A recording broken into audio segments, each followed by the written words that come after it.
The San Francisco Giants took the St. Louis Cardinals 8-3 in a Saturday game at AT&T Park 10 years ago.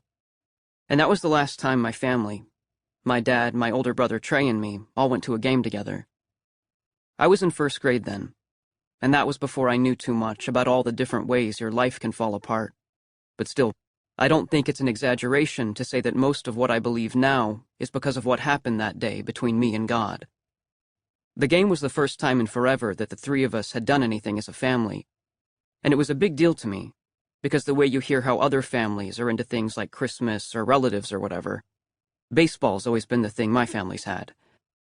I'm a pitcher. I'm expected to go out as a first-round draft pick when I graduate next year. And back then, baseball was my whole life already. I'd been lying awake in bed thinking about the game for weeks beforehand. And when the night before finally came, I knelt on my bedroom carpet and rested my forehead on my bed and asked God to give me some kind of sign.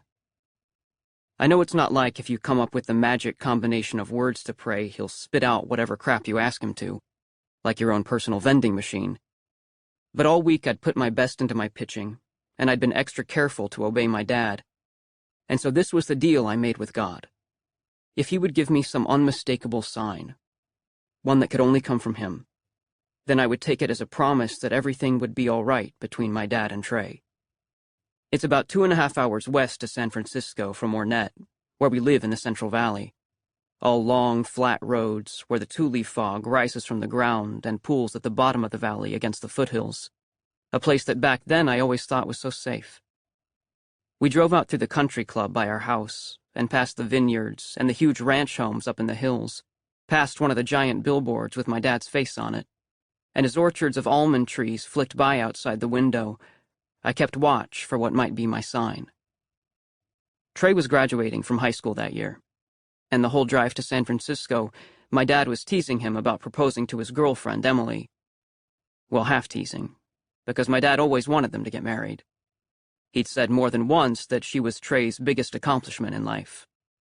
"You want a crazy way to propose?"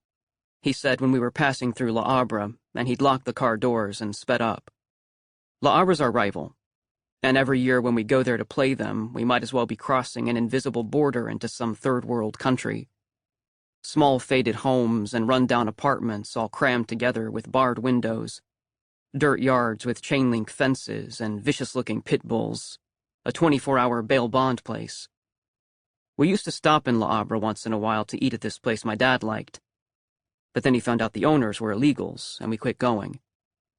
My dad's lived here long enough to remember when La Habra was still a safe, quiet farming town full of the same kind of people you'd find in Ornette, families who've been around for generations, and he's always going on about how now La Habra's proof that we're letting the country fall apart. All I know is you couldn't pay me to walk around there after dark. "This one's in the Bible, swear to God. Go bring Em's dad 100 Philistine foreskins. That's what King David did when he wanted King Saul's daughter as a wife. That's what Saul made him do, except then David got 200. He'd winked at me in the rearview mirror and turned his eyes from the road to grin at Trey. Michael must have been a real looker, huh? In the passenger seat, Trey adjusted the headphones he was wearing. He stared out the window. When the mounting silence in the car felt too thick to breathe through, I said brightly, "Huh, good one, Dad. Good advice." The look my dad gave me in the rearview mirror was half warning, half plea. "Don't you turn out like your brother."